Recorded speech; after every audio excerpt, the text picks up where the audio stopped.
إن الحمد لله نحمده ونستعينه ونستغفره ونعوذ بالله من شرور أنفسنا ومن سيئات أعمالنا من يهده الله فلا مضل له ومن يضلله فلا هادي له ونشهد أن لا إله إلا الله وحده لا شريك له لا جلد ولا بلد ولا وحد له ولا وحيد له ولا مثل له ولا مثيل له ولا مضارع له ولا مقارن له ولا محاضر له هو الأول والآخر والظاهر والباطن وهو على كل شيء قدير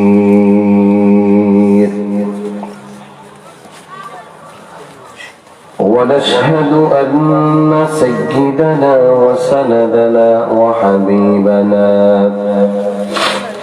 وحبيب ربنا وطبيبنا وطبيب أرواحنا وأولانا ومولانا محمدا عبد الله ورسوله الذي أرسل بالهداية والقرآن بالبرهان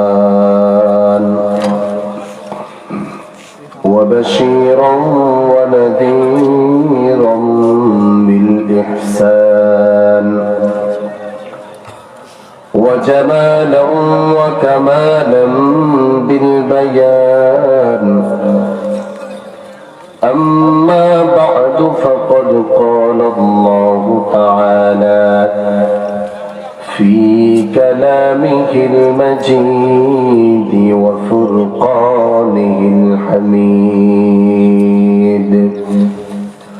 شكل زبان خلقرن أعوذ بالله من الشيطان الرجيم بسم الله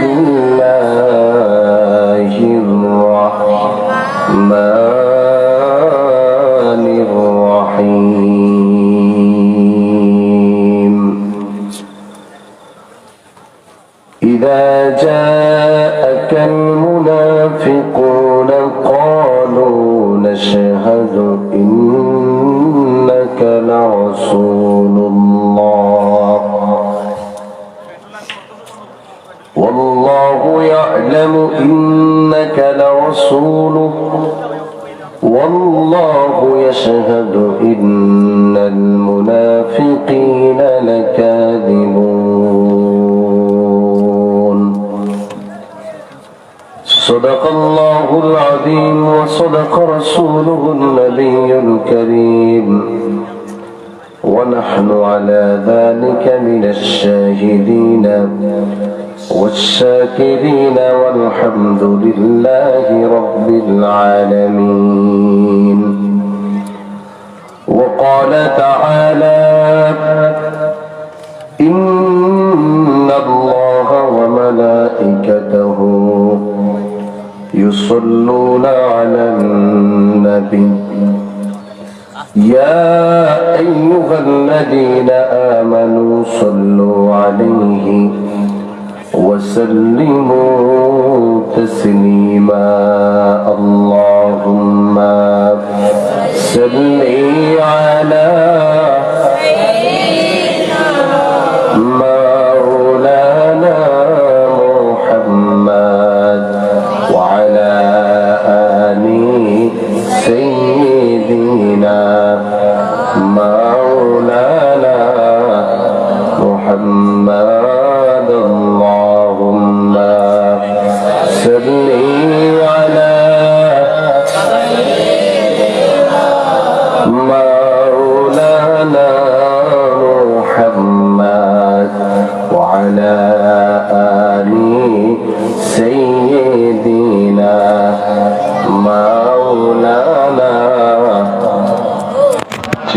করে দেখো রে মন, রাত্রি গভীর নিশীতে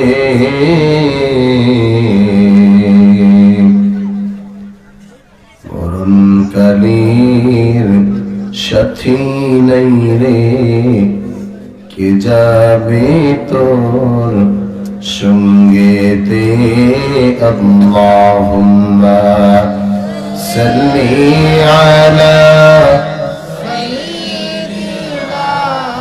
মাওলানা মুহাম্মদ ওয়া আলা আলি সাইয়্যিদিনা মাওলানা মুহাম্মদ।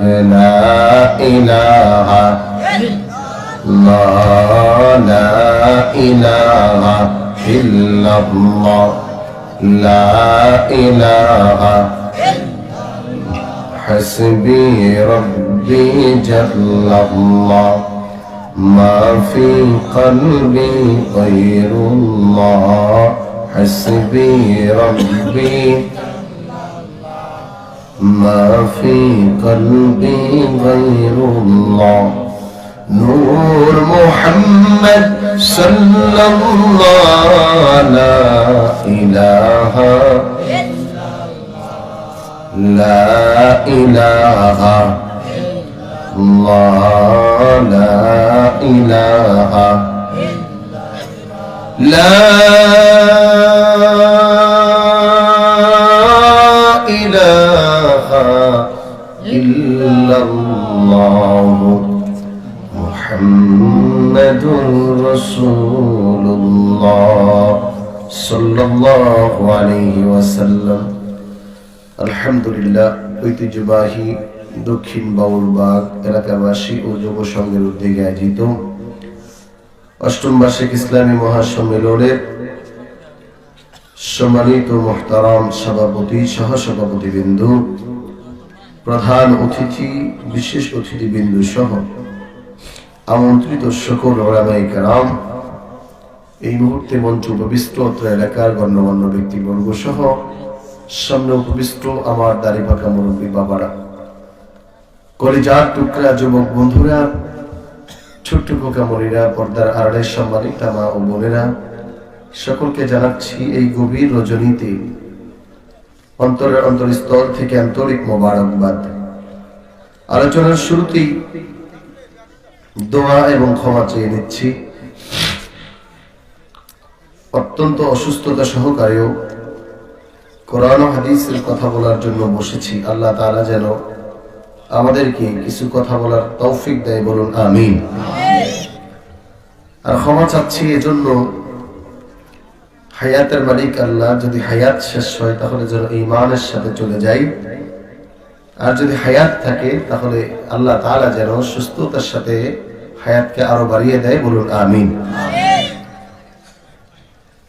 শুরুতেই রব্বে কারীমের দরবারে ময়দান থেকে, এই রাতের এই গভীর নিবিড় নিস্তব্ধ থেকে ভেঙে একটু শব্দ করে আরশে আসিমের মালিককে, জোরে বলুন কে, তার ইন্ডেক্সে আমরা আমাদের গোলামীর একটি শব্দ রাখতে চাই।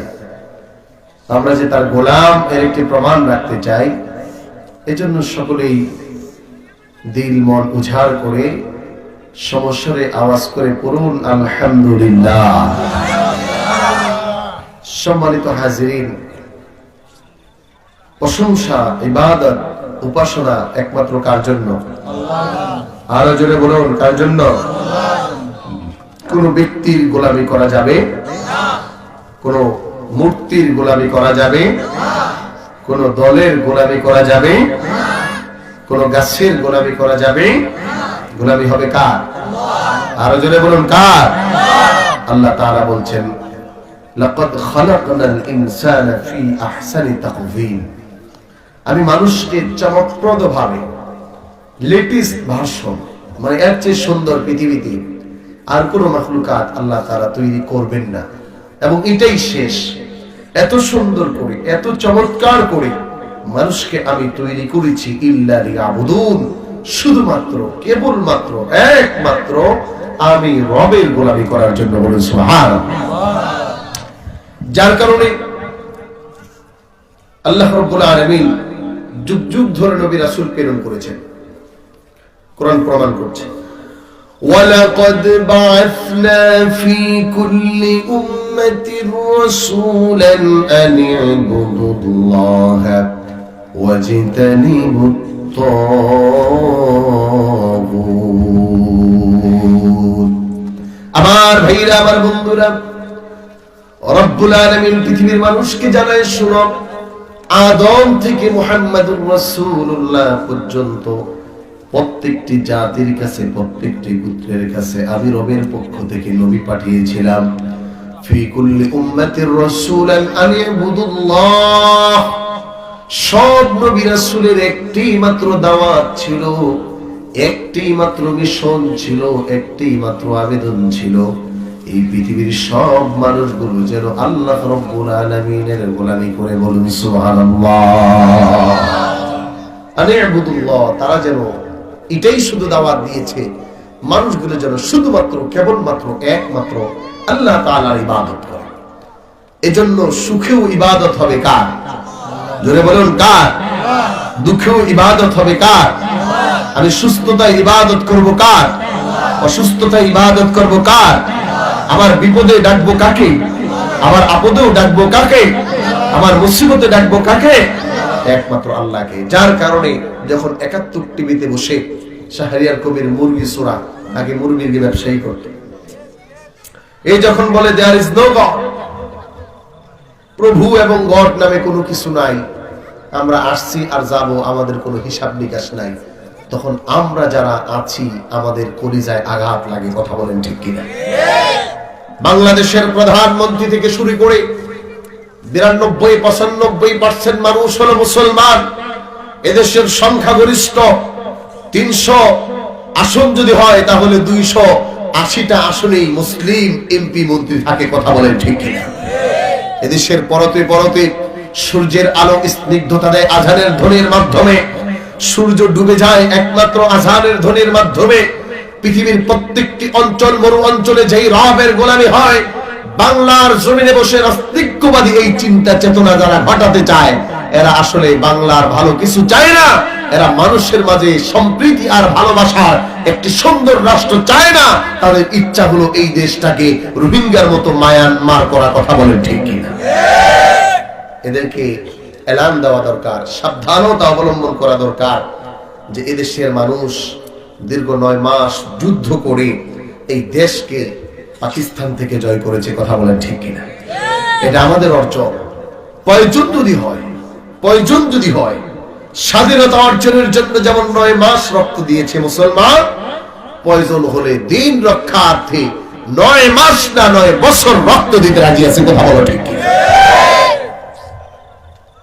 এজন্য একজন আলোচকের শুরুতেই সব সময় যে কোনো আলোচক, জুমার মসজিদে খতিব হোক, আলোচনায় হোক, বক্তৃতা হোক, একজন মানুষের প্রথম দাওয়াতের মূল টার্গেট হবে আন ইবুদুল্লাহ। কারণ আল্লাহ রাব্বুল আলামিন সব নবী রাসূলদেরকে এই মেসেজটি দিয়েছেন।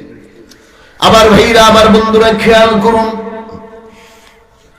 হযরত নূহ আলাইহিস সালাতু ওয়াস সালাম একদিন আর ২ দিন নয়, ৯৫০ বছর পর্যন্ত একটি দাওয়াত দিয়েছেন। মাত্র ৮০ জন মানুষ দাওয়াত কবুল করেছেন। আল্লাহ রাব্বুল আলামিন বলে, রে নূহ, ৯৫০ বছর না, আরো যদি দাওয়াত দিতে হয়, একজন মানুষ যদি আমি রবের প্রশংসার গোলামি না করি, তোমার দায়িত্ব হলো মানুষদেরকে এই মেসেজ আর দাওয়াতটা পৌঁছে দেওয়া। বলুন সুবহানাল্লাহ। এবার চলুন একটু মক্কার প্রান্তরে ভাইরা আমার খেয়াল করবেন, সমাজের মাঝেও এমন কিছু চিত্র পাওয়া যায়। মসজিদের ইমামের সাথে বড় সখ্যতা আছে, বড় ভালোবাসা আছে, এত মোহাব্বত, হুজুরকে প্রতিনিয়ত দাওয়াত করে খাওয়ায়। কিন্তু যেই দিন হুজুর সুদের বিরুদ্ধে ওয়াজ করে দিল, ওই দিন আর ওনার কাছে হুজুর ভালো থাকে না। কথা বলেন ঠিক কিনা? এক বন্ধুর ইতিহাস শোনাই। ভালো ছাত্র ছিল, মসজিদে ইমামতিও নিয়েছে। ঘটনাক্রমে এক জুমায় মসজিদে উপস্থিত, এখন ওয়াজ করা ছাড়া ডাইরেক্ট নামাজ পড়াই না। নামাজের পরে প্রশ্ন করা হলো, কি তুমি তো ছাত্র জীবনে খুব ভালো ওয়াজ করতে, আলোচনা খুব ভালো করতে, বক্তৃতায় এক্সপার্ট ছিল, ব্যাপার কি তুমি মসজিদে আলোচনা করতেছ না? এটা একটা ভালো জায়গা ছিল। তো এই কথা আর বলিস লাভ নেই। কেন? মসজিদে অনেক জনের সাথে প্রতিযোগিতা করে ইন্টারভিউ দিচ্ছি। প্রথম জুমায় ওয়াজ করছি সুদের বিরুদ্ধে। ওয়াজ শেষে নামাজের পরে সভাপতি সাইড থেকে ডাইকা নিয়ে কয়, আপনার এই কথা কইছি কি? কথা বুঝেন নাই? হুজুরে কয়, কোন কথা? বুঝছিলাম তো ভালোই, মহাব্বত তো ভালোই করতাম, আমি যে সুদ খাই এটা আপনার কইছে কি? মানে শুরু করছেন আমার দিয়ে না, চাকরি দেখতেছে। আর যেন জীবনে এই ওয়াজ না হয় আজকেই কয়ে দিলাম, এরপরে হলে চাকরি নাই। নতুন ইমাম সাহেব কি আর করার, চাকরি তো বাঁচানো লাগে। দ্বিতীয় জুমায় করছে ঘুষ নিয়ে ওয়াজ। এবার সহসভাপতি নামাজের পরে ডেকে নিছে, ব্যাপার কি? আমি যে সরকারি চাকরি করি এটা কি করলো আপনার? কথা বুঝেন নাই? সরকারি চাকরি করি আর আমার অফিসে একটু উপরি লেভেল উপরি কিছু ইনকাম তো থাকি, তা আপনার আর কোনো ওয়াজ খুঁজে পান না, এটাই করা লাগবো কি? এরকম সমাজ ব্যবস্থায় লোক আছে না নাই? এটা তো ডাইরেক্ট কইছে, উনি তো ভালো, সভাপতি ভালো, সেক্রেটারি ভালো। আর যেই সভাপতি আর সেক্রেটারি ডাইরেক্ট কয় না, ভিতরে ভিতরে ফুলে হুজুরের একটা দোষ পাইলেই রে। কথা বল, ধরে কি ধরে না? অনেক দেখছি, কিন্তু আসলে মনে মনে জিদ, উনি সুদ খাইলার বিরুদ্ধে কইছে। আমার ভাইরা, আমার বন্ধুরা, মক্কার প্রান্তরে 500 বছর পর্যন্ত কোন নবী রাসূল আগমন করেন না। সমাজটা হয়ে গেল একটি বড় বড় সমাজ। নারীদের কোনো ইজ্জত নাই, এতিমের কোনো অধিকার নাই, মাজলুমদের কোনো বিচার নাই। অনেকটা আমাদের এখন সমাজের পরিস্থিতি দেখা যায় পাতি নেতার গরমে। গত 5 বছর আগেও যেই নেতার কোনো খবর ছিল না, এবার 5 বছরের নেতা আঙ্গুল ফুলে কলা গাছ। যে আগে রিক্সা চালিয়ে ভাত খাইতো, এবার তার 5টা সিএনজির মালিক। রাতারাতি এরকম কলা গাছ হওয়ার নেতা আছে না নাই? জোরে বলুন। আমার ভাইরা, আমার বন্ধুরা, খেয়াল করুন, সমাজের মধ্যে জুলুম বেড়ে গেল, অত্যাচার নিপীড়ন বেড়ে গেল। মুহাম্মদুর রাসূলুল্লাহর এই পৃথিবীতে আগমন ঘটলো। বড় বড় জালিমের প্রাসাদগুলো নিস্তব্ধ হয়ে গেল, কিন্তু মক্কার বৈরী পরিবেশ এখনো সুন্দর হয় না। একটু একটু করে আপনার আমার হাবিব মুহাম্মদুর রাসূলুল্লাহ সাল্লাল্লাহু আলাইহি ওয়াসাল্লাম বড় হতে লাগলেন। সমাজের বাস্তব চিত্রটা দেখে রাসূলুল্লাহর হৃদয়ে একটা আঘাত লেগে গেল। এ কেমন সমাজ ব্যবস্থা? 40 বছর পর্যন্ত গোত্রে গোত্রের যুদ্ধ লেগে আছে। এ কেমন সমাজ ব্যবস্থা? নারীদের কোন ইজ্জতের কোনো খবর নাই, অত্যাচারের কোনো বিচারের ব্যবস্থা নাই, এতিমের মালগুলো লুণ্ঠন করে খায়। আমার দেশে এরকম কিছু নেতা আছে না নাই? জোরে বলেন, আছে না নাই? প্রধানমন্ত্রী চাল দিল গরিবদেরকে দেওয়ার জন্য, গরিবদের পেটে লাথি মেরে চাল গোডাউনে ঢুকাইছে। টেলিভিশন খবর করছে বলে ওই চাল নিয়ে তাড়াতাড়ি পুষ্কুনিতে ফালাইছে। কথা বলেন ঠিক কিনা? আরে একটু মক্কার চিন্তাটা খেয়াল করুন। রাসূলুল্লাহ ছোট্ট বালক, মাত্র 12-15 বছরের একটা বালক। মাথার মধ্যে ফিকির চলে আসছে, মানুষগুলো কেন এমন, কেনই বা মাজলুমের কোনো অধিকার থাকবে না। চিন্তা করলেন এভাবে সমাজ চলতে পারে না, একটু ফিকির করা যায় কিনা। বন্ধুদেরকে নিয়ে গঠন করলেন, চলো আর কোন অত্যাচারীকে অত্যাচারী হতে দেব না, আর কোন এতিমের মাল লুণ্ঠন করতে দেব না, আর কোন নারী ইজ্জত লুণ্ঠন হতে দেব না, আর কোন পথচারীকে কষ্ট দেওয়া থেকে বিরত রাখতে হবে। এই চিন্তা করে হিলফুল ফুজুল গঠন করলেন। কিন্তু ভাইরা আমার খেয়াল করুন, যতদিন পর্যন্ত আল্লাহ রাব্বুল আলামিনের ওহীর বার্তা পৃথিবীতে না এসেছেন, যতদিন পর্যন্ত মানুষগুলো কোরআনের আলো না পেয়েছেন, ততদিন পর্যন্ত এই সমাজের কোনো পরিবর্তন হয় নাই। বলুন ঠিক কিনা? নবীজি আমার 25 বছর পর্যন্ত হার্ডলি ট্রাই করলেন টু টেন্স দ্য সোসাইটি, সমাজকে পরিবর্তন করতে। রাসূলুল্লাহ 5 দফার আন্দোলন করলেন, কিন্তু সমাজ ব্যবস্থার পরিবর্তন হয় না। কিন্তু যখন ওহীর বার্তা চলে আসে, এবার যেই মানুষটা কাট্টা কাফির ছিল, যেই মানুষটা রাতের হিংস্র জানোয়ার ছিল, যেই মানুষটা মানুষের জন্য ত্রাগ ছিল, ওই মানুষটাও এখন মানুষের জন্য দরদি হয়ে গেছে। সুবহানাল্লাহ, সুবহানাল্লাহ। আজকে আমার সমাজ ব্যবস্থায় যাদের জন্য সমাজের মানুষ ভীতু সন্তুষ্ট হতে হয়, ভয়ে জীবন যাপন করে, এই মানুষটা যদি কোরআন বলা হয়, তাহলে এর মাধ্যমে কোনোদিন সমাজে দুর্নীতি হতে পারে? যদি বলেন পারে, সম্ভব। আমার ভাইরা, আমার বন্ধুরা, আল্লাহর হাবিব মুহাম্মদুর রাসূলুল্লাহ সাল্লাল্লাহু আলাইহি ওয়াসাল্লাম 5 মাস 17 দিন হেরা গুহার মধ্যে থাকার পর ওহী পেলেন। এবারে ওহীর বার্তা দিয়ে যখন আল্লাহর হাবিব দাওয়াত শুরু করে দিলেন, একজন একজন করে মানুষ শুদ্ধিকরণ হয়ে সমাজের ব্যবস্থার মাঝে সুন্দর সমাজ নীতি গঠনের চিন্তা করেন। ওই মানুষটা আর কোনো মানুষের ক্ষতি করেন না, ওই মানুষটা আর কোনো ব্যক্তির সম্পদ লুণ্ঠন করে নেন না। এজন্য আপনাদের কাছে একটু জানতে চাই, যদি কোনো মানুষ আল্লাহ তাআলার গোলামি দিয়ে তার জীবন শুরু করে নেয়, তাহলে ওই মানুষটা দিয়ে সমাজ, রাষ্ট্র আর মানুষের ক্ষতি হতে পারে কি পারে না? পারে না, অসম্ভব। এজন্য সব সময় মানুষকে তাওহীদের দিকে আগে আহ্বান করা এবং আপনার সন্তানকেও আপনি তাওহীদটা আগে শিক্ষা দেওয়া। যার কারণে রাসূলুল্লাহ বলেছেন, ইদা আফসাহা আহাদুকুম ফাআল্লিমুহুম লা ইলাহা ইল্লাল্লাহ। যখন সন্তান জন্ম নেবে, সর্বপ্রথম তুমি তাকে এই শিক্ষাটা দিবে, লা ইলাহা ইল্লাল্লাহ। আমার ভাইরা, আমি কোরআনুল কারীমের সূরা মুনাফিকুনের আয়াত তেলাওয়াত করেছি। মুখতাসার ভাবে কিছু কথা বলবো এই আয়াতের উপরে। আজকে আমাদের সমাজে অনেক হুজুর পাওয়া যায় মুনাফিকের আচরণ করে, অনেক নেতা পাওয়া যায় মুনাফিকের আচরণ করেন, অনেক হাজী সাহেব পাওয়া যায় মুনাফিকের আচরণ করেন, অনেক মসজিদ মাদ্রাসার সভাপতি পাওয়া যায় মুনাফিকি করেন। আছে না নাই? জোরে বলুন, আছে না নাই? এদের একটা বড় থিওরি হলো যে আমরা তো ভালো কাজের সাথে আছি, টুকটাক কিছু করলে আল্লাহ ধরবেন না।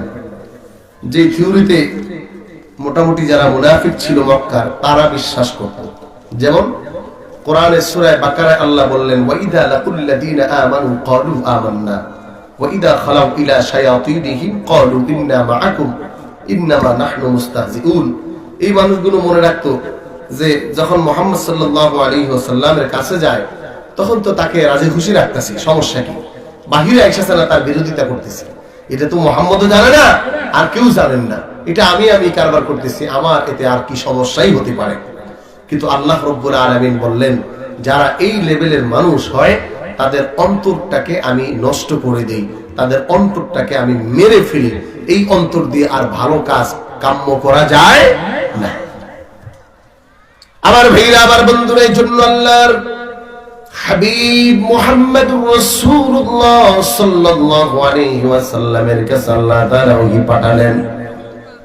যারা সমাজের মধ্যে ভালো মানুষ আছে, ভালো করে খেয়াল করুন। বিশ্ব নবীর দরবারে মুনাফিকের দল গিয়ে বলে, আপনি তো আল্লাহর রাসূল, আপনার সাথে আমরা মিথ্যা কথা বলতে পারি না, আমরা এই অপরাধ করতে পারি না। তারা গিয়ে নবীকে রাসূল বলে খুশি করতে চায়। রব্বুল আলামিন রেখে বলেন, ইদা জাআকাল মুনাফিকুনা ক্বালু ইন্নাশহাদু ইন্নাকা লারাসূলুল্লাহ ওয়াল্লাহু ইয়া'লামু ইন্নাকা লারাসূলুহু ওয়াল্লাহু ইয়াশহাদু ইন্নাল মুনাফিকিনা লাকাযিবুন। আল্লাহর হাবিবের কাছে আল্লাহ বলেন, হে আমার বন্ধু শুনুন, আপনার কাছে মুনাফিকরা এসে হয়তো আপনাকে বাহবা দিবেন, তারা বলবেন আপনি আল্লাহর রাসূল। আপনি জেনে রাখুন, আপনি যে আল্লাহর রাসূল এটা তো আল্লাহ তাআলা জানেন। আর যেই মুনাফিকরা আপনার কাছে এসে যা সাক্ষী দেয়, এই মানুষগুলোর কোনো কথা সত্য নয়, বরং অবশ্যই অবশ্যই তারা হলো মিথ্যাবাদী। মুনাফিকরা মিথ্যাবাদী হয়, কথা বলেন ঠিক কিনা? এই জন্য মুনাফিকের 1 নাম্বার আলামত, সে কথা বলে মিথ্যা বলে। সে যা কথা বলে সে কি বলে? বলে মিথ্যা বলে, মিথ্যা। আমার ভাইরা, আমার বন্ধুরা, আল্লাহর হাবিবের কাছে এই সূরা আল্লাহ তাআলা কেন নাযিল করলেন, এই হাদিসটা একটু আমরা শুনবো এবং আমাদের মাঝে কিছু অ্যাওয়ারনেস তৈরি করব। খেয়াল করুন, মক্কার বড় বড় মুনাফিকগুলো, মদিনার বড় বড় মুনাফিকগুলো রাসূলুল্লাহর সাথে দস্তরখানে বসে খানা খাইতেন। বিশ্বনবী মুহাম্মদুর রাসূলুল্লাহ সাল্লাল্লাহু আলাইহি ওয়াসাল্লামের সাথে যুদ্ধের ময়দানে যেতেন, একই মসজিদে বসা থাকতেন, একই বাজারে যেতেন, প্রতিনিয়ত নবীজির সাথে সাক্ষাৎ হতো। এই মানুষগুলোর ব্যাপারে আল্লাহ তাআলা রাসূলকে খবর দিলেন।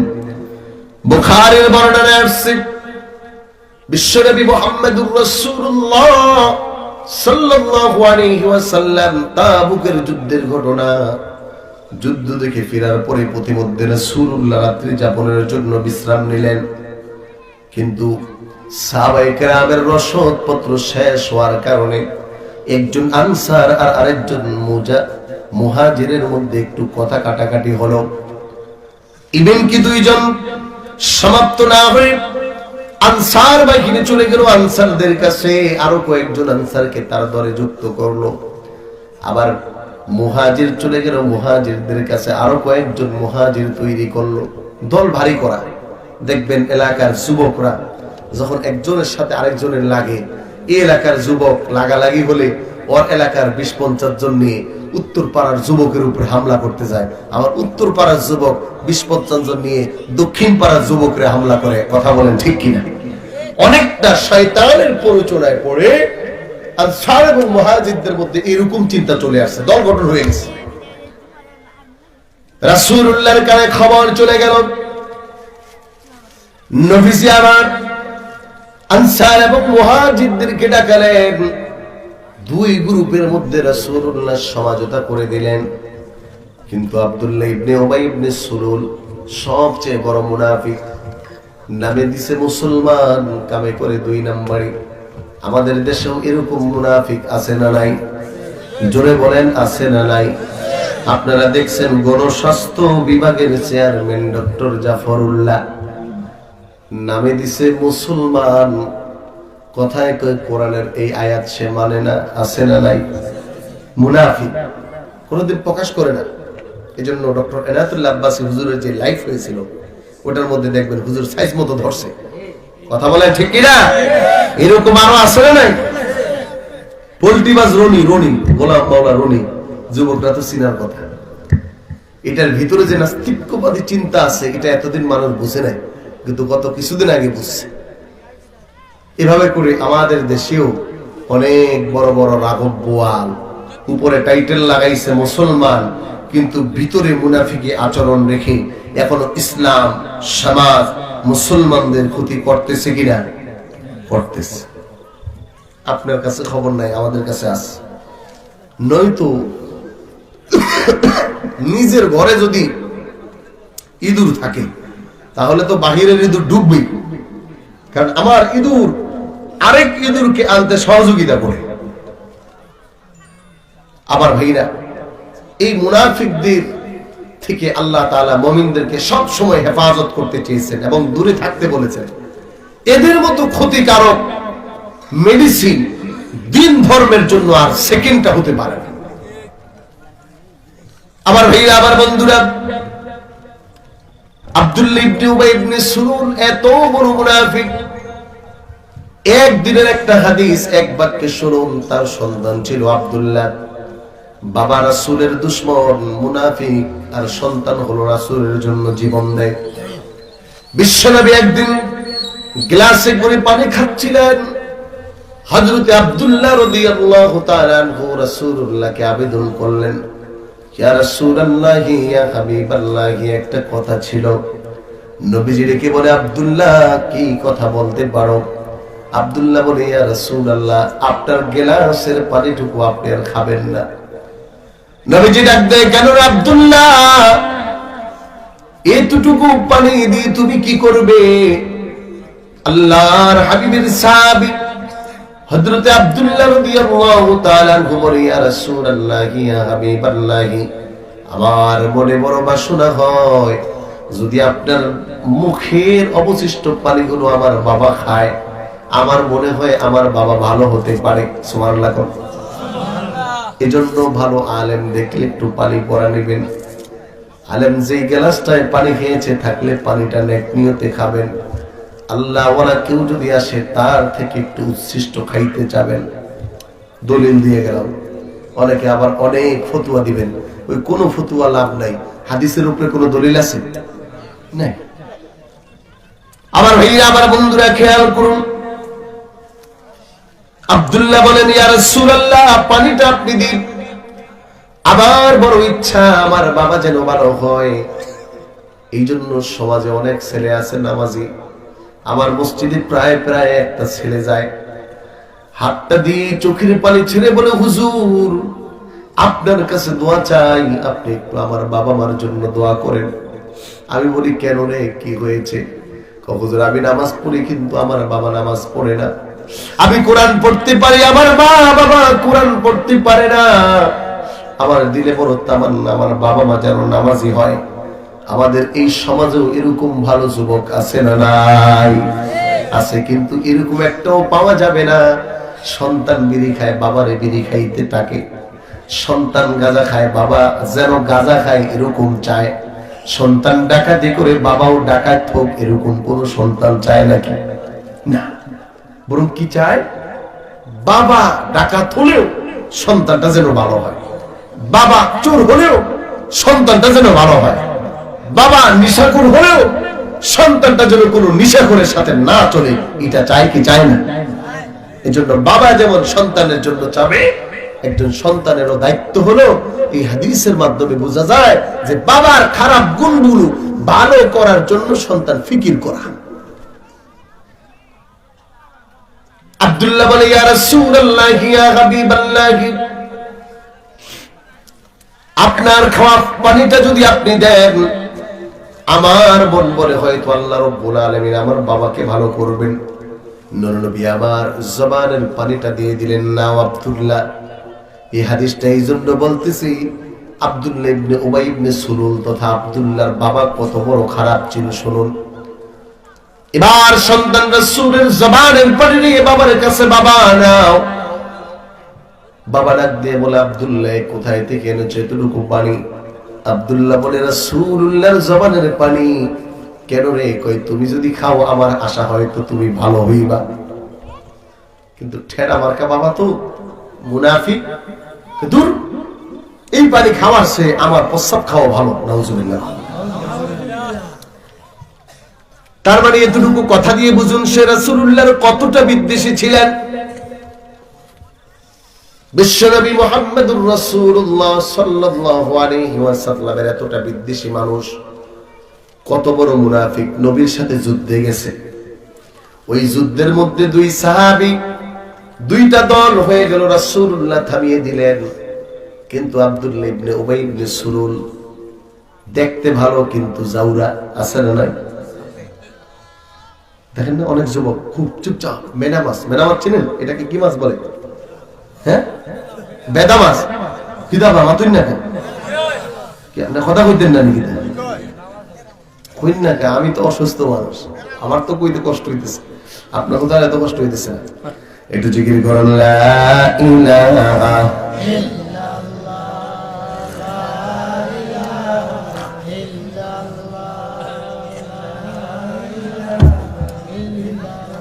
লা ইলাহা মাশাআল্লাহ লা ইলাহা ভাই বাড়ি ওয়ালার বাড়ি থাকিবে ওয়ালা থাকিবে না গাড়ি ওয়ালার গাড়ি থাকিবে ওয়ালা থাকিবে না আজরাইল তোমার জনতা নীলে আজরাইল তোমার পন্তা নীলে কবর হবে ঠিকানা লা ইলাহা লা ইলাহা লা ইলাহা ইল্লাল্লাহু মুহাম্মাদুর রাসূলুল্লাহ সাল্লাল্লাহু আলাইহি ওয়াসাল্লাম। আমার যুবক ভাইরা, পর্দার মা বোনেরা, সন্তান বড় আবেদন নিয়ে গিয়েছিল বাবার কাছে, বাবা যেন ভালো হয়। এই জন্য প্রত্যেকটা বাবার পায়ে ধরে বলে যায়, যদি সন্তান কোনোদিন বলেন বাবা নামাজ পড়ো, দোয়া করবেন, আল্লাহর কাছে শুকরিয়া আদায় করবেন, একটা ভালো সন্তান আপনাকে দিয়েছে আল্লাহ। সন্তান যদি কোনোদিন কোনো ভালো কাজের জন্য ডাক দেয়, তাহলে নিয়ত করবেন আজকে থেকে আর বাজে কাজটা আপনি করবেন না। কিন্তু কারবার হলো কি, আব্দুল্লাহর সামনে যখন মুনাফিকের এই লিডার বলল এটা আমার প্রস্রাব খাওয়া ভালো, আব্দুল্লাহর মনে আঘাত লেগে গেছে। এই কথাটা আপন বাবা বলেছে, কিন্তু আব্দুল্লাহ সহ্য হয় না, কারণ বলেছে আমার নবীকে। কথা বলুন, বলেছে কাকে? আরো জোরে বলুন, কাকে? আব্দুল্লাহ রাসূলুল্লাহর দরবারে, ইয়া রাসূলুল্লাহ, ইয়া হাবিবাল্লাহ, নবীজি হে অনুমতি দিন। কি আব্দুল্লাহ, কেন রে, কি অনুমতি দিব? নবীজি একটা অনুমতি চায়, আমার বাবা আপনার পানিটার ব্যাপারে এই মন্তব্য করেছে, আপনি যদি এখন অনুমতি দিন, আল্লাহর কসম করে বলি নবীজি, আপনার মায়ার কারণে এই মুহূর্তে আমি আমার বাবার গর্দান নিয়ে আপনার সামনে আনবো। বলুন সুবহানাল্লাহ।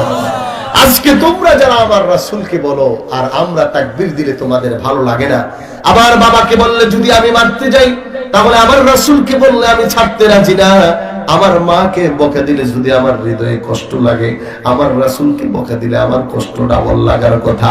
আমার ভাইকে যদি কেউ বকা দেয়, তাহলে আমার যেমন রক্ত গরম হয়, যদি শহীদে কারবালাদের কেউ গালি দেয়, তাহলে আমার রক্ত গরম আরো বেশি হওয়ার কথা। কথা বলেন ঠিক কিনা? আমরা তো ভালো, নবীকে গালি দেওয়ার পরেও জীবিত আছোস, কারণ আমরা রাসূলের আদর্শ দেখাচ্ছি। নয়তো আমার মার জন্য যদি আমি জীবন দেই, আমার বাবার জন্য যদি আমি জীবন দেই, আমার ভাইয়ের জন্য যদি আমি রক্ত দেই, তাহলে আমার রাসূলের জন্য আমার এই জীবনকে আমি 1,00,000 বার দিতে রাজি আছি। প্রয়োজন হলে আমার জন্ম নিয়ে আবার দিতে রাজি আছি, প্রয়োজন হলে রক্ত ঝরাতে রাজি আছি, প্রয়োজন হলে জীবন বিলাতে রাজি আছি। কথা বলুন ঠিক?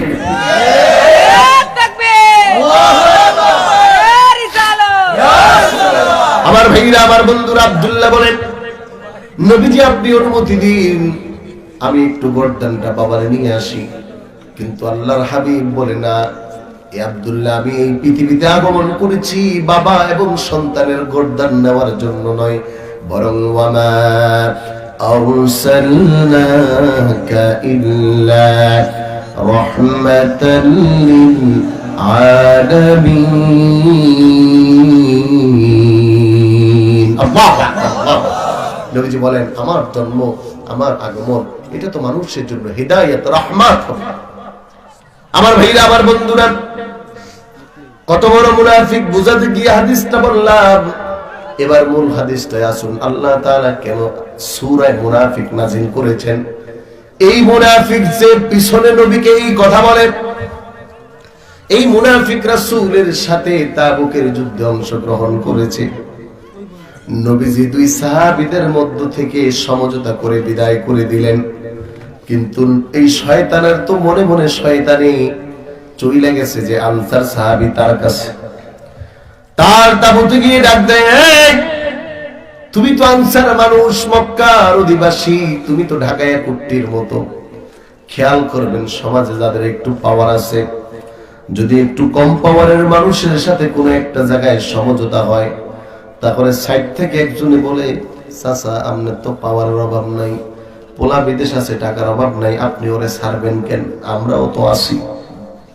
এই জাতীয় মানুষ আছে না নাই? বাউর বাগ একটাও নাই।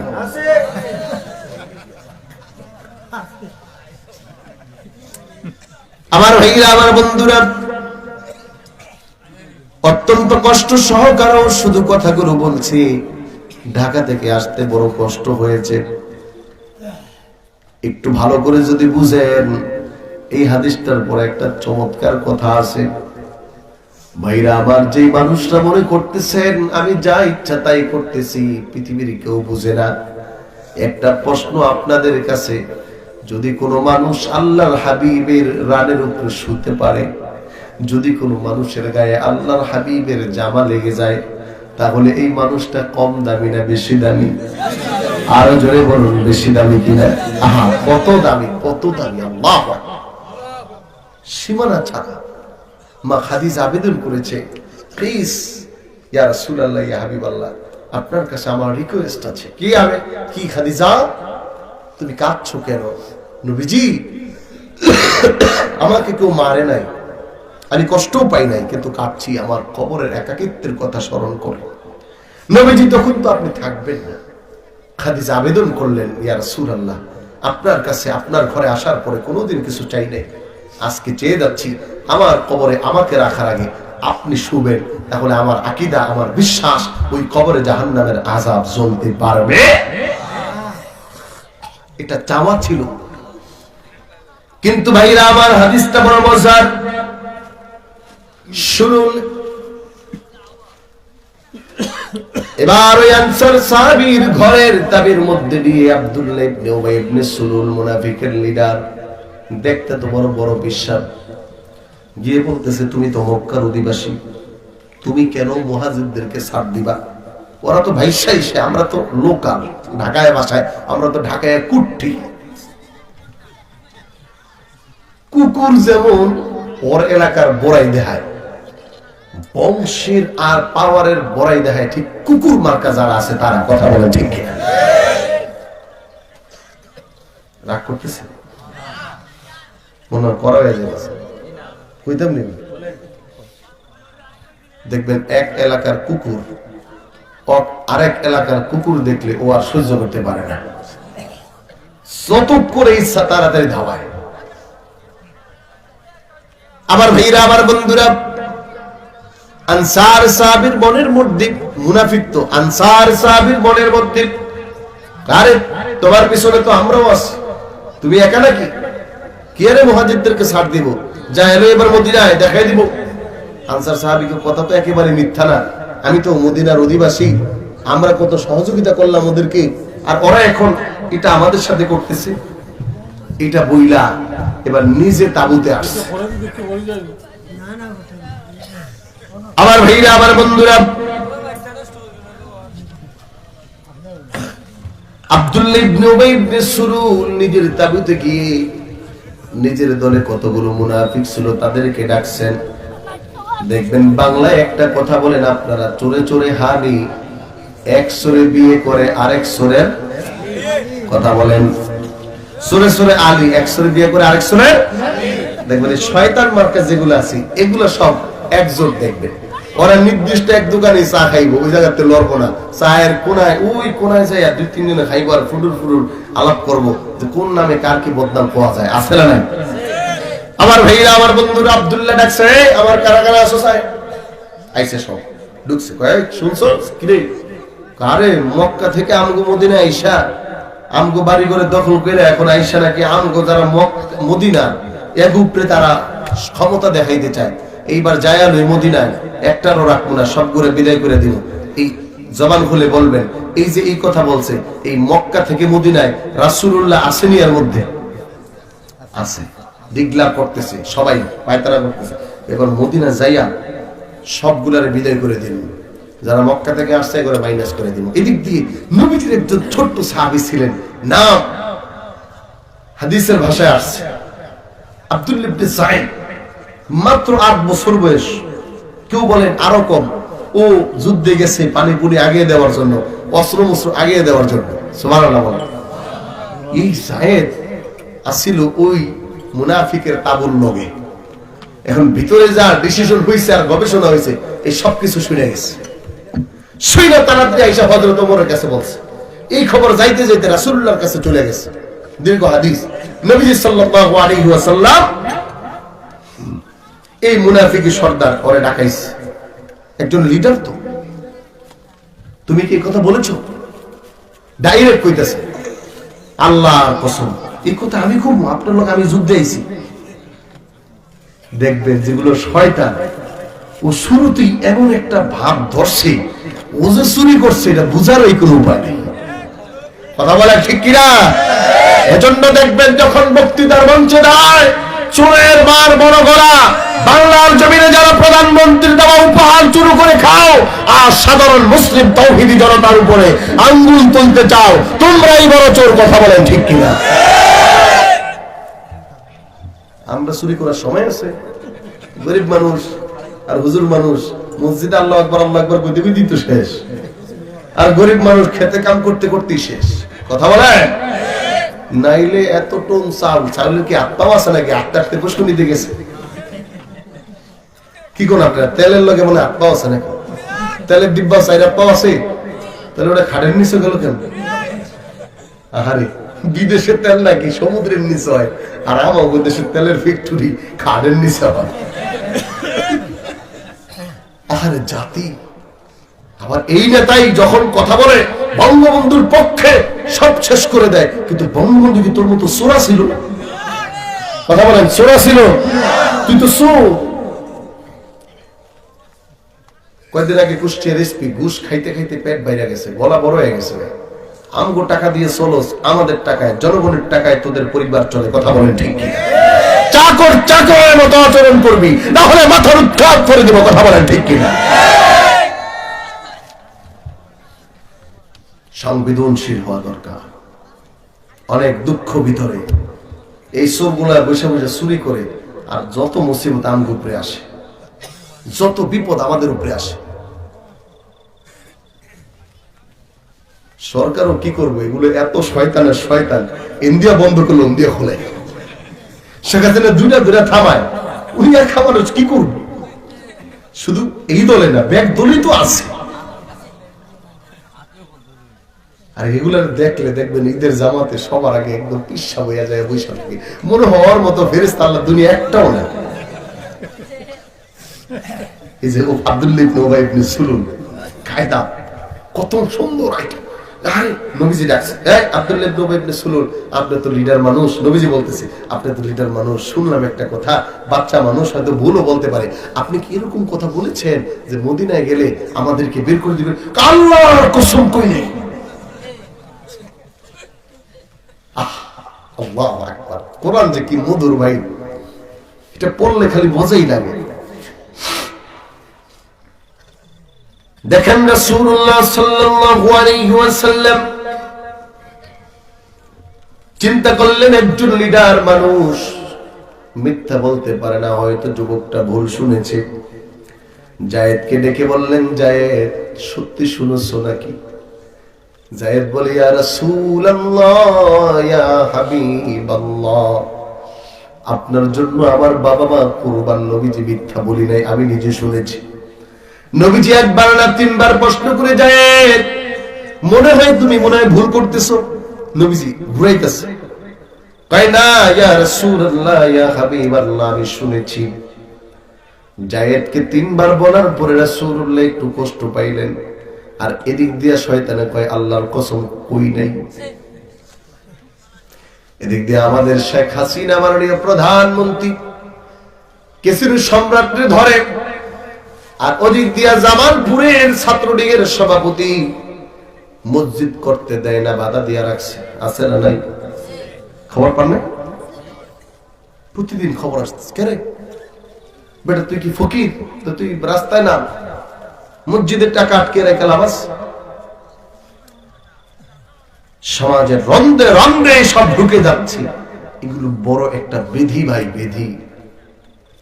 আজকে দেখা যায় যে সবচেয়ে বড় খারাপ সে সমাজে সবচেয়ে বড় ভালোর সুরত ধরে গেছে। রাগ করতেছে, হুজুররা আর দাওয়াতই দিবেন না, না দেন সমস্যা নেই। এই জায়গায় বসে বসে দুইটা লিখছি মাহফিল, আপনি দাওয়াত না দিলে সমস্যা আছে। গত বছর পেরেশানি হয়ে গেছিল, আর এই বছর অসুস্থ হয়ে গেছিল, তাও তো কথা বলতেছে। আমার ভাইরা চাচা কি কইছে? আচ্ছা আচ্ছা, বন্ধুরা আমার, এজন্য সমাজের এই চিত্রটা আজকে বাস্তব হওয়া দরকার। এরা মনে করতেছে, এই শোনেন, এই কেন বলতেছে এটা, এরা মনে করতেছে আরে আমার কে দেখে। দেখেন ওই যে বাঘ আর হরিণের কাহিনী আছে, হরিণ কিন্তু দৌড় দিলে বাঘ পারে না, কিন্তু হরিণ গিয়ে জঙ্গলের মধ্যে মাথা ঢুকিয়ে দিয়ে চিন্তা করে আমি তো কেউ দেখে না, তাহলে আমারও কেউ দেখে না। বিষয়টা তা না? কিন্তু বাঘে তো পিছন দিক দিয়ে যা পাওয়ার সাইজ মতো কামড় দিয়ে আমার, কারণ পিছনে তো পুরোটাই দেখা যায়। আব্দুল্লাহ ইবনে উবাই ইবনে সুলুল কয় আল্লাহর কসম বলি নাই, রাসূলুল্লাহর ছোট্ট সাহাবী তিনবার বললেন নবীজি আমি শুনেছি, আমি মিথ্যা বলি নাই। নবীজি চিন্তা করলেন বড়দের উপর ছোটদেরকে পায়রুটি দেওয়া ঠিক হবে না। আব্দুল্লাহকে একটা ধমক দিলেন, রাগ করলেন। ছোট্ট বালক, পৃথিবীর কোন মানুষ আব্দুল্লাহর সাক্ষী ছিল না, কিন্তু আব্দুল্লাহর হৃদয়ে কষ্ট পাইছে। হারে নবীজির সাথে আসছি, এত বড় একটা পায়তারা হইতেছে, মক্কায় যাওয়ার পরে মুসলমানদের উপর আবার আক্রমণ করা হবে, এবং কি রাসূলুল্লাহ পর্যন্ত বিদায় করে দিবে। আমি আব্দুল্লাহ শুনে বললাম, কিন্তু গ্রান্টেড হলো না। এই আব্দুল্লাহ ঘরের মধ্যে বসে বসে চিন্তায় পড়ে গেছেন, চোখের পানি ছাড়তেছেন। নবীজি আবার উপর বেজার হয়ে গেল। কিতাবের মধ্যে লেখে একদিন গেল, দ্বিতীয় দিন না যাইতে রাসূলুল্লাহ খবর পাঠাইছে আব্দুল্লাহকে আনো। আব্দুল্লাহ আসার পরে বিশ্বনবী মুহাম্মাদুর রাসূলুল্লাহ সাল্লাল্লাহু আলাইহি ওয়াসাল্লাম আব্দুল্লাহকে পড়ে পড়ে শোনাচ্ছেন, ইদা জাআকাল মুনাফিকুনা ক্বালু নাশহাদু ইন্নাকা লারাসূলুল্লাহ। নবীজি আব্দুল্লাহরে আদর করে, আব্দুল্লাহ রাগ করো না, আল্লাহ তোমার উপর সত্যতার জন্য, তুমি যে সত্যবাদী, তুমি যে জাহেদ, তুমি যে সত্য, এর উপর আল্লাহ সূরা নাযিল করে পাঠাইছেন। সুবহানাল্লাহ। প্রশ্ন করতে চাই ভাই, সে আল্লাহ আছে না নাই? একটু বুড়া হয়ে গেছে তাইলে একটু চোখে কম দেখতেছে, তাহলে যেই মানুষগুলো এই কাজগুলো করে তারা কি ভাবতেছে? তারা তো এটাই ভাবতেছে মনে হয় আল্লাহ দেখে না। রাত্রে 3টা বাজে করি, কেউ দেখে না, আল্লাহ কি দেখে নাকি? কিন্তু আপনি যখন কলবের মধ্যে তাওহীদের শব্দটা দিয়ে একমাত্র ভয় আল্লাহকে করবেন, আপনাকে দিয়ে আর 2 নাম্বারই চলতে পারে না, বলুন ঠিক কিনা? আপনাকে দিয়ে আর রোডের বদলে বাস ঢুকতে পারে না। কিন্তু আরেকটা কথাও আমার আছে, এতক্ষণ তো খুব মজা লাগিয়ে শুনছেন, হুজুরে খালি নেতা করে বাস দিতেছে, কিন্তু বোর্ডের আগে এই দলেতে 500, ওই দলেতে 1000, কেউ তো জানে নাই, আমি জানিনি। বুঝেন নাই কথা সবাই? যেই নেতা করে এতক্ষণ বললেন খালি রডের বদলে বাসই দেয়, বোর্ডের ইলেকশনের আগে ওনার থেকে যে 1000 টাকা খাইছেন, এটা তো কেউ না জানলে আপনি জানেন, ওইটা জায়েজ নেই। খুব সাবধান, নিফাকের আলামত। কথা কইন না বাবা, থামুন।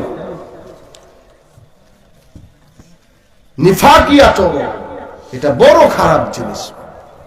ভাই আমাকে আপনি ভালোবাসেন, state for I love you, ভালোবাসেন না I hate you, that is good, কিন্তু মুখে বলতেছেন আই লাভ ইউ, আর পিছনে পিছনে 5 জন রেডি করছেন আর পাছায় বাস দিয়ে।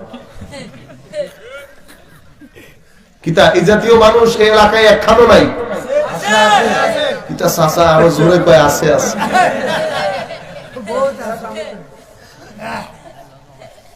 হ্যাঁ, এই এরা সামনে থাকে, এই জায়গার থেকে হাদিসটা কই আর দেরি না করি, এখন এই মুনাজাত হয়ে যাবে ইনশাআল্লাহ।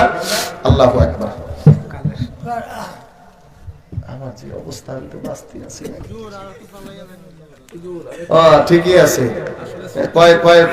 মানে আমি মাহফিল কর্তৃপক্ষের ফোন দিয়ে আমি কথা বলতে পারতেছি না, মাহফিল আসবো না। যদি মরেন মাহফিল এসে মরেন।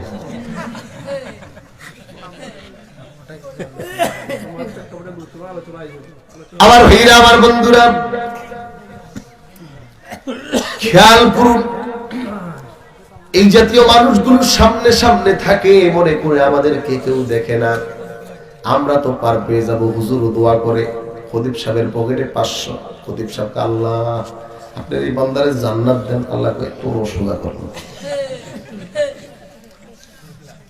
আমার ভাইরা, আমার বন্ধুরা, খেয়াল করুন, আব্দুল্লাহ ইবনে উবাই ইবনে সুলুল প্রমাণ পাইছেন কিছু নবীজি কন্যা কয় থাক, দেখিনি ভালো হয়।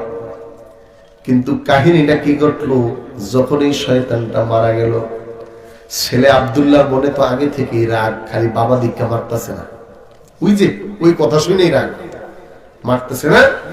যখন মারা গেছে, কবর কইরা মাটিতে শোয়া রাখছে, চুপচাপ বয়ে রয়েছে, রাগ হয়ে দূর নবীজির কাছে যাবই না, এই শয়তানে আমার রাসূলকে কষ্ট দিছে, পরে মাটিও দিন না, বাবার উপরে রাগ। কিন্তু বাবা তো অনেকক্ষণ পরে হৃদয়ে মায়া ধরে গেছে, নবীজির কাছে গেছে, খুব আদবে সেদ দিয়ে বলতেছে, ইয়া রাসূলুল্লাহ, একটা আবেদন ছিল। কিরে আব্দুল্লাহ, তোমার চোখের পানি কেন? নবীজি, আমার আব্বু মারা গেছে। তাই নাকি? ইয়া রাসূলুল্লাহ, আপনি যেতে হবে। আচ্ছা চলো। দেখেন, এত ক্ষতি যে রাসূলকে করলো, এত অপবাদ যে রাসূলের নামে দিল, এত বিরোধিতা যে রাসূলের বিরুদ্ধে করলো, আজকে আমার সমাজ ব্যবস্থায় নাস্তিকবাদী দালালেরা, বুদ্ধিজীবীগুলো, ওই ৭১ টিভির কুলাঙ্গার বাচ্চাগুলো বলে আমার রাসূলের চরিত্র ভালো না, আমার রাসূল দয়াদ্র না, আমার রাসূলের আচরণ ভালো না, আমার রাসূলের কালেমারে পূর্ণ করো। আমরা বলতে চাই, তোমাদের জন্ম ঠিক নাই, তোরা যারা সন্তান, কথা বলেন ঠিক নাই।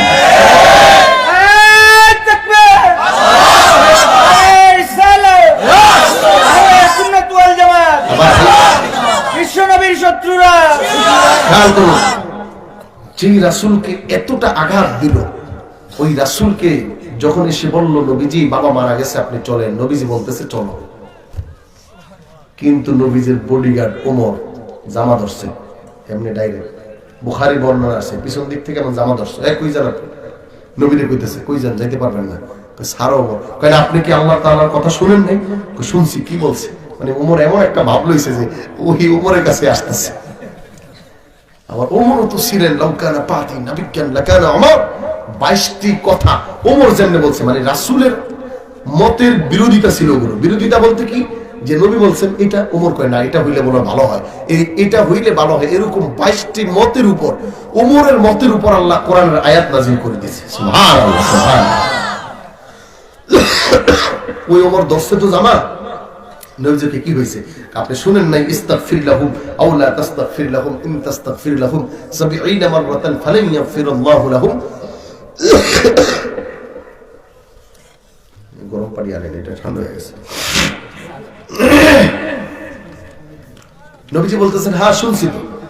কয় তাহলে আল্লাহ তাআলা তো বলছেন 70 বারও যদি এই মুনাফিকদের জন্য আপনি দোয়া করেন, তাহলে এই দোয়া আল্লাহ কবুল করবেন না। আমার মায়ার নবী, আমার দয়ার নবী, আমার পানের নবী, আমার শাফায়াতের কান্ডারি, আমার রোজ কিয়ামতের দরদি নবী বলে, হে ওমর শুনো, আল্লাহ তো বলেছেন 70 বার করলে মাফ করবেন না। আমি রাহমাতুল লিল আলামিন, 70-এরও খুব অধিক 71 যদি করা লাগে, তার চেয়ে যদি বেশি করা লাগে, তাই আমি করব, তাও আমি রহমতের নবী প্রমাণ করে দিব বলি সুবহানাল্লাহ। আমার ভাইরা, দুঃখ লাগে, দুঃখ লাগে, দুঃখ লাগে। তুই নেতা হয়ে, তুই এমপি হয়ে, তুই মন্ত্রী হয়ে, তুই এসপি হয়ে যখন আমার রাসূলকে বকা দেস, আমার বাবাকে বকা দিলে যেমন আমার কষ্ট লাগে, আমার নবীকে বকা দিলে তার চেয়ে 100,000 গুণ বেশি কষ্ট আমার হৃদয়ে লাগে। কথা বলেন ঠিক কি? যদি এটা না লাগে, যদি এটা না লাগে, তাহলে তোর ইমানের দাম 2 টাকা হবে।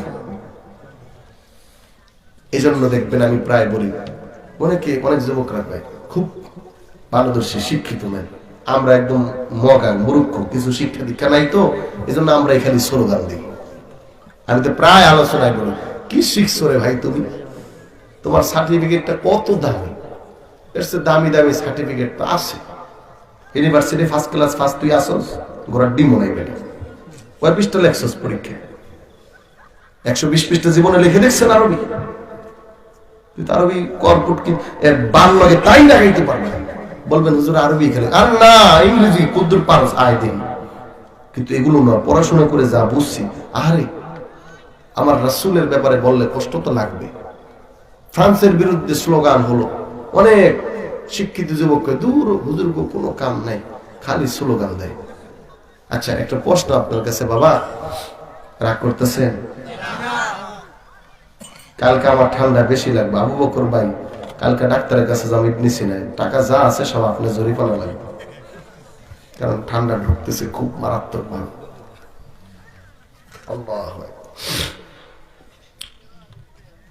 আমরা যদি নবীর পক্ষে স্লোগান না দেই তাইলে কি নবীর ইজ্জত কমে যাবে?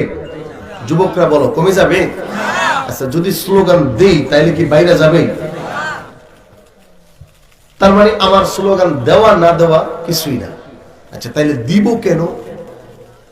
দিব এই জন্য যে আল্লাহ তাআলা একটু দেখতেছেন, দেখি কিয়ামতের আগ পর্যন্ত কোনটা একটু নবীর পক্ষে আছে। এখন তো আর নবীজি নাই, তো নবীর পক্ষে তুই আসস কিনা এটা বুঝবো কিভাবে? আল্লাহ তাআলা বুঝবে মাঝে মাঝে যখন রাসূলের জন্য একটা স্লোগানে যাবে, রাসূলের জন্য একটা মারামারিতে যাবে, রাসূলের বিরুদ্ধে যারা বলে তাদের বিরোধিতা করবে, রাসূলের এগেইনস্টে যে চ্যানেল কথা বলে ওই চ্যানেলকে আনসাবস্ক্রাইব করে তুই আর প্রতিবাদ জানাবি, রাসূলের বিরুদ্ধে যে জার্নালিস্ট সংবাদ প্রচার করবে ওই জার্নালিস্টকে যে জোতা মারবি, তখন প্রমাণ হবে তুই নবীর পক্ষে, তুই সাহাবীদের দলে, তুই ইশকে রাসূলের মহব্বতে আসস। আর এটাই কিয়ামতের দিন তোকে জান্নাতে নেবে। শিক্ষিত যুবকরা এটাই, আর কিছু না, আমরা এটাই চাই। আমার ভাইরা, যাক দীর্ঘ সময় হয়ে গেছে, আর আলোচনা বাড়াচ্ছি না। এই আব্দুল্লাহ ইবনে উবাই ইবনে সুলুল তো মারা গেছে, ওমর ধরছে জামা, নবীজি কই ছাড়ো ওমর। এবার আব্দুল্লাহ আবেদন করছে, নবীজি যাবেন তো? তিনটা অপশন আছে। কি আব্দুল্লাহ? এক নাম্বার অপশন, আপনার জামাটা আমার বাবাকে দিতে হবে এবং সেটা গায়ে পরাইয়া দিবে, এটা সহকারে আমি বাবাকে কবরে নামাইয়া দেব। নবীজি বললেন okay, the first question is granted. তোমার প্রথম যে প্রশ্ন ছিল চাওয়া, এটা ওকে, আমি দিব আমার একটা জামা। তো নবীজি আরো দুইটা আছে। কি? আপনি স্বয়ং নিজে আমার বাবার মুখে আপনার মুখের থেকে লালা নিয়ে লাগিয়ে দিবেন। নবীজি কই ঠিক আছে। আর একটা আছে। কি? আপনি নিজে আমার বাবার জানাজার নামাজ পড়ে কবরে রেখে দিবেন আপনার হাতে। নবীজি বললেন চলো আব্দুল্লাহ। হযরত ওমরের কাছ থেকে রাসূলুল্লাহ একটু ঝাড়া দিয়ে জামাটা ছাড়িয়ে চললেন। কিতাবের মধ্যে লেখে বিশ্ব নবী মুহাম্মদুর রাসূলুল্লাহ এই মুনাফিক সর্দারকে কবর থেকে উঠালেন, রানের উপর নিলেন, জামাটা পরিয়ে দিলেন, থুতু মোবারক লাগিয়ে দিলেন। এবার মাত্র জানাজার নামাজের জন্য দাঁড়াবেন। আল্লাহ তাআলা বলে জিবরাইল এখন যাও, আর দেরি করার সময় নেই। হযরত জিবরাইল বলে আসসালাতু ওয়াসসালামু আলাইকা ইয়া রাসূলুল্লাহ, আসসালাতু ওয়াসসালামু আলাইকা ইয়া হাবিবাল্লাহ। দাঁড়ান, নামাজ পড়বেন না। ওয়ালা তুসাল্লি على أحد منهم مات أبدا ولا تكن على في قبره। আল্লাহ রাব্বুল আলামিন ওয়ালা তাকুন ফি কবরিহি, যে সাবধান নবীজি আপনি এই মুনাফিকদের নামাজ পড়বেন না, এই মুনাফিকদেরকে কবরে নামাবেন না। নবীজি থেমে গেলেন। নবীজির জামা পাওয়ার পরেও, নবীজির থুতু পাওয়ার পরেও এই শয়তান জান্নাতি না জাহান্নামী? জাহান্নামী। কি নামী বলে? এজন্য এখন যারা মনে করছেন বড় জুব্বার হাজী সাহেব গাজী সাহেব লাগাইয়া জান্নাতে দৌড় দিবেন, আপনি কোন সলিমুল্লাহ? হ্যাঁ, নবীজির জামা যে পাইছে তার চেয়ে দাম হয়ে গেছে বেশি আপনার? খুব হিসাবের বিষয়। একটা প্রশ্নের ফাঁকে আছে। প্রশ্ন এই যে আল্লাহ তাআলা ওমর যখন নবীজির জামা ধরছেন তখন নবীর কাছে ওহী কেন পাঠাইল না? এই প্রশ্ন আছে না নাই? প্রশ্ন আছে না একটা? নবীজি আসলেন, জামা পরাইলেন, থুতু দিলেন, তখন ওহী পাঠাইল, তাহলে আগে পাঠান নাই কেন? মুফাসসিরিনে কেরাম, মুহাদ্দিসিনে কেরামগণ বলেন তখন পাঠায় নাই এই জন্য নবীজি রাহমাতুল লিল আলামিন, কত বড় রহমত এটা আল্লাহ তাআলা পরিচয় কটায় দিলেন। সমস্ত পৃথিবীর মানুষ কিয়ামত পর্যন্ত আসবে, এই হাদিস পড়বে আর জানবে, শুনবে, বুঝবে মুহাম্মাদুর রাসূলুল্লাহ রহমতের দরিয়া কতটুকু, মুহাম্মাদুর রাসূলুল্লাহ ভালোবাসার সীমানা কতটুকু, মুহাম্মাদুর রাসূলুল্লাহ বিস্তৃতির সীমানা কতটুকু, মুহাম্মাদুর রাসূলুল্লাহ মায়ার নজরের সীমানা কতটুকু। আমার এই রাসূলের বিরুদ্ধে যারা তহমত দেয়, এরা আর কিছু হোক আর না হোক, আল্লাহর ভাষায় তারা যার সন্তান, ওর জন্মের ঠিক নাই, ঠিক নাই, ঠিক নাই। কথা বলেন ঠিক নাই? এজন্য এই ধরনের কাজকর্ম থেকে দূরে থাকা, বিশেষ করে যখন কুড়ি করা, এই নিফাকি আচরণ, সামনে সামনে খুব ভালো, পিছনে বদনাম করা, সামনে সামনে খুব হুজুর, পিছনে আকাম কুকাম করা। একটা কথা মনে পড়ছে, বলবো? বললে তো আবার চাচারা রাগ করতে পারে। এক মসজিদের সভাপতি, ওনার কাছে মসজিদের টাকা আছে, একদম বাস্তব কথা, নাম বলতেছি না তাহলে গিবত হবে। উনি এই টাকা দিয়ে চায়ের ব্যবসা শুরু করছে। চাই মাছ ধরে না, চাই ব্যবসা শুরু করে 2 বছর পরে মসজিদের টাকা মসজিদে দিয়ে দিছে। এখন দেখি ওনার চায়ের ব্যবসা বিশাল। বললাম, চাচা চায়ের ব্যবসা কেমন? তো ভালোই চলতেছে, বাবা দোয়া কইরা। আমি মনে মনে করি, মসজিদের টাকা দিয়ে চায়ের ব্যবসা শুরু করেন, তো চায়ের ব্যবসা এখন আপনার লাখ লাখ টাকা, এটা তো মসজিদের হওয়ার কথা ছিল। মসজিদের টাকা দিলেও তো মসজিদের, কথা বলেন ঠিক কিনা? যারা বলেন ঠিক কিনা? হজ করে আইছে, আবার দোয়া চায়। মনে মনে কি কবরের নাম চাচা বুঝবা কি তেল। এখন তো তিলের তেল আর দেখা যায় না, আর এই কি বলে কালো জিরার তেল তো দেখা যায় না। ওটা যখন চাপ দেয় তখন বোঝা যায়। কথা বলেন ঠিক কিনা? সভাপতি সাহেবের লিগে খালি মসজিদের টাকা দিয়ে ব্যবসা করে খাওয়া যায় নাকি? সেক্রেটারি লিগে যায়, কেশিয়ারের লিগে খুব হিসাব নিকাশ। আল্লাহ তাআলা আমাদেরকে বুঝার তৌফিক দিক, বলুন আমিন।